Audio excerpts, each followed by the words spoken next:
guys, my name is Shay. Welcome to my channel. Today I'll be reviewing All American Season 4, Episode 8, Walk This Way. Don't forget to like, comment, and subscribe. Let's get it. The episode starts off with Jordan coming to JW's house, and I'm really glad to know that he's okay, because that cliffhanger from the mid-season finale was stressful. JW is screaming at the home care aide and tells her to not come back. He is sick and tired of people coming in and out of his house, and claims that he doesn't need any help. Spencer gets a visit from Jabari, and he says that he heard about his meeting with Principal Carter. Spencer feels like he is in the clear because D'Angelo hasn't mentioned expulsion since prom, but Jabari doesn't believe that.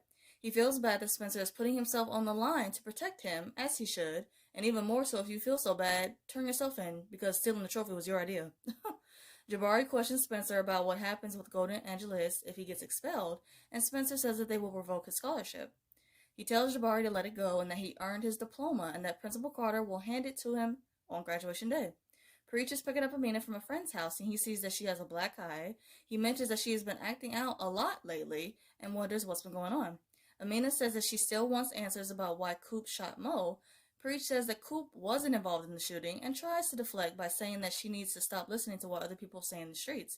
Preach questions Amina about her black eye and she says until he tells her about Mo to stay out of her business. This little girl is something. Like, she stayed talking back to Preach left and right, and if this was another black parent, she would have been popped by now. For real. Layla, Simone, and Olivia are at the baker's trying on their cap and gowns. Layla says that she has a dilemma because JP 2.0 set up a meeting for her to meet with the music chair from Coastal California, and she also has to write her valedictorian speech. Olivia says that she can relate too because she's not sure which college to choose that has the best journalism program. Simone says that her Aunt Amara from Bringston will be coming to town and that she can give her some advice on the journalism programs. D'Angelo and Principal London from Beverly at Crenshaw are discussing Spencer. Principal London says that there will be a disciplinary committee to decide Spencer's fate on expulsion. Spencer overhears a conversation and questions Principal London if it's true. Principal London tells him that the committee will expel him if Spencer doesn't give up a name. He mentions that Spencer doesn't deserve this and that his future is worth it.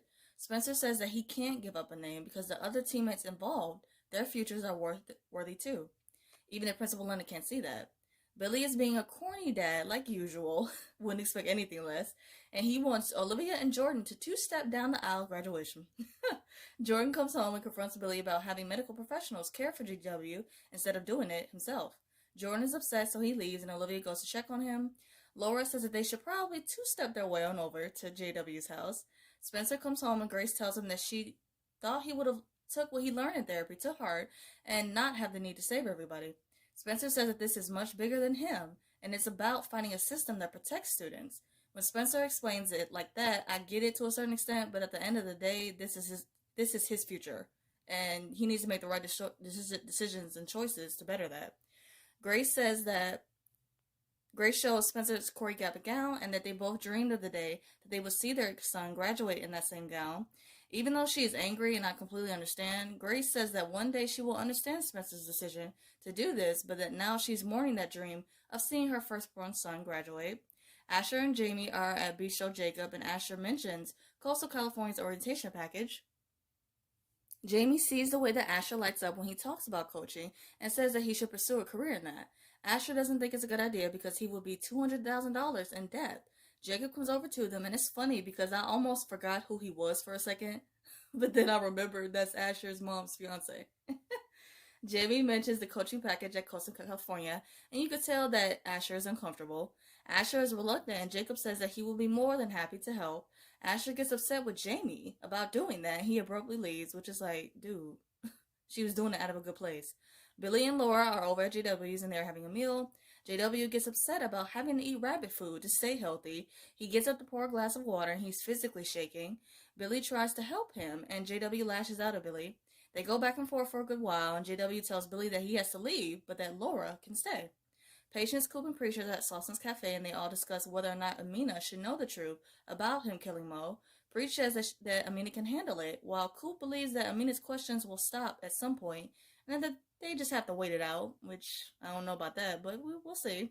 Spencer is in Billy's office looking at his framed jersey from back in the day. They have this beautiful yet heart-to-heart conversation talking about how hard it is seeing both of their fathers in a weak and vulnerable state.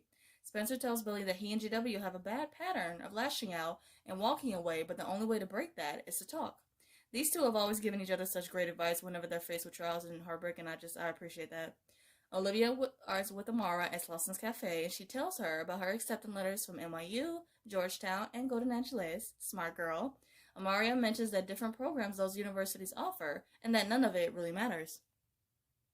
She questions Olivia why she wants to be a journalist, and Olivia replies that she wants to get the real truth out there in the world. Amara lets her know that the journalism field is cutthroat and really hard, and suggests to Olivia that if she can see herself doing anything else, then to do that. Asher comes to the bistro and he completely walks past Jamie, just being a disrespectful, ungrateful douche. Jamie says that the decision to thank her or apologize is completely up to him. Asher feels like Jamie was guilt-tripping Jacob into paying his tuition. He mentions that he's going to tell Jacob that he doesn't want his money and that he already dated a girl who wanted to solve his problems, referring to Liv. Wait a minute. I get it, you mad right now, Asher? Well, no, I actually don't get it. But you're mad right now, which makes no sense. But don't go disrespecting Liv. Like, if we're being honest, when they were together, they both were trying to save the other and fix everything. So that solving problems thing was a two-way street with them. So don't do that. Clay comes to Layla in the studio and she tells him about her meeting with the music chair from Coastal. She mentions that he thought that she lacked knowledge in the technical side of music. She starts to feel down about it, and Clay tells Layla that she has accomplished so much without having a set college plan like everyone else. Layla starts to feel weird hearing words of praise, but it's the truth though, but she feels weird about it, and Clay tells her to meet him at Slausen's Cafe in the morning. The whole gang is at Slausen's Cafe, and they are coming up with different ways to take a stand against the school board to support Spencer. They all decide to stage a walkout during both graduation ceremonies. Olivia and Spencer show up. Spencer tells the group that while he appreciates what they are trying to do for him, he wants them to celebrate their graduations like they've earned the right to do. Spencer walks away and Jabari pulls him to the side. Jabari says that he will turn himself in because Spencer has a lot more to lose. Spencer says that he'll be damned if Jabari goes back to prison again, just so that he can walk that stage. He passionately says that both of their futures matter and tells the group that they all got worth. Laura's with JW and she tells him that she is here for him because she loves him. She states that nothing JW says or does will change that, and that the same goes for Billy. Coop and Spencer are having a conversation on the swings. I really do like when they have these talks on the swings. It's just such a childlike innocence to it, and I love it. Coop and Spencer briefly talk about Amina, and then Spencer's disciplinary meeting. Coop mentions a footprints in the sand poster that meant all three of them, Spencer, Coop, and Sean, graduating. Coop says that she always saw it as Spencer carrying them across the stage, but that Spencer is always carrying everyone else, T. She asked the question if the tables were turned, would Spencer let the gang carry him for once? Grace comes to Spencer before his disciplinary meeting because she is not allowed inside. Spencer apologizes for putting her through this, and Grace replies that there is no need to be because this is who he is. Spencer is choked up and he can't even look his mother in the eye, and that hurt. Grace tells Spencer that purpose God put over his life is hard, but the way that he stands in it, she will forever be proud to be his mom. Oh, that got me. She tells her baby to stand tall again, and Spencer respectfully says, yes, ma'am. The disciplinary meeting is going on, and long story short, it gets interrupted by Jabari saying that he stole the trophy, then one after the other, the whole gang admits to stealing it. Olivia tells Spencer that JJ came up with this idea, and that the school board can't expel him without expelling everyone else, too. D'Angelo comes by the James house to let them know about the school board's decision. He tells them that Spencer will not be expelled, but he won't be able to walk at graduation either. D'Angelo says that Flashman Spartacus worked on him, and that he told the committee that he encouraged the senior prank. He told them that it should end with him and that he should resign from being principal of South Crenshaw. He says that this will give him some time to get back into politics and make sure that if someone else like Spencer is about to get expelled, he will be able to stop it. Okay, D'Angelo, see you. Spencer genuinely thanks D'Angelo, and D'Angelo replies that he has his back. Asher comes to Jacob at his restaurant. He says that seeing what Spencer went through, it made him want to not be prideful and ask for help when he needs it. He tells Jacob that the offer still stands. He would appreciate him paying the first half of his tuition and then letting him work at the restaurant to pay it back. Jacob agrees, and Asher kind of makes a snarky comment about Jamie, and now is not the time. Jacob tells him that Jamie has never asked for anything close to $200,000 and that she really likes him. Asher is not only looking stupid, but feeling stupid in this moment. He should. You lashed out at her when all she was trying to do was help you because she likes you. Idiot. Layla comes to Slausen's Cafe and she tells Clay that her valedictorian speech includes We're All in This Together from High School Musical. Now wait, I would have loved to have seen that. My HSM heart would have been so happy.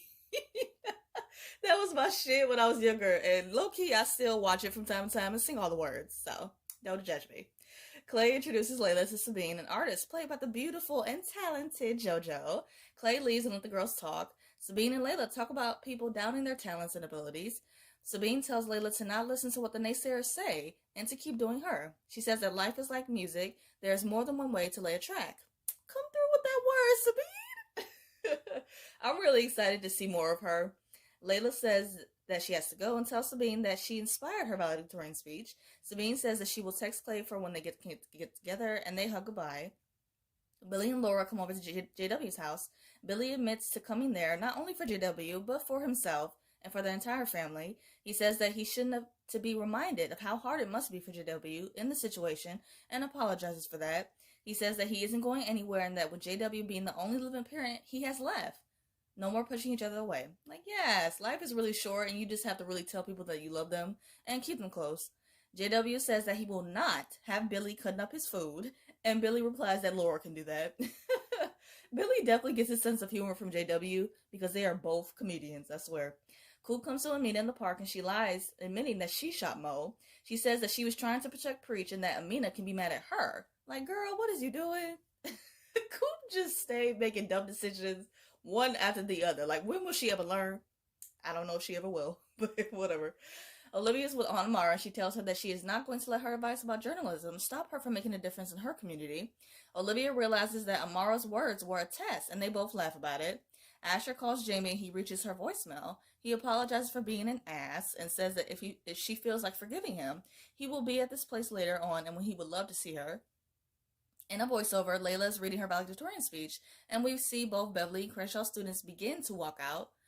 We see them walk out, but not the actual ceremony. Whack. Grace takes Spencer, who is blindfolded, to the beach for a surprise. He takes off the blindfold, and everyone surprises him with an alternative beach graduation. It was really cute. The moment is cute, and so is graduation. Afterwards, everyone is reflecting around the bonfire. Olivia tells Spencer about deciding on GAU, and they're both so happy. The episode ends with Spencer saying to new beginnings. To wrap up this video, I'm going to do a quick rapid fire of the episode. Favorite scene, everyone surprising Spence with a beach graduation. Favorite quote, the way you stand in it, I will forever be proud to be your mother, by Grace. She's truly the best mom on the show. Favorite duo, Clay and Layla. I like how he was encouraging her and giving her words of support even when she didn't believe it to be true because of what others had said. So props to Clay for that. Favorite look, Liv's look for graduation was too cute. The hair, the outfit, was everything. WTF moment, the writers are literally cheating us out of seeing our favorite characters graduate. They could have done better than what was given, but it is what it is. I hope you guys enjoyed my recap of All American. I review other shows like Riverdale, Good Trouble, and some other stuff. And if those interest you, check out those videos on my channel and subscribe. I hope you guys have a great day, stay safe, and see you guys next week.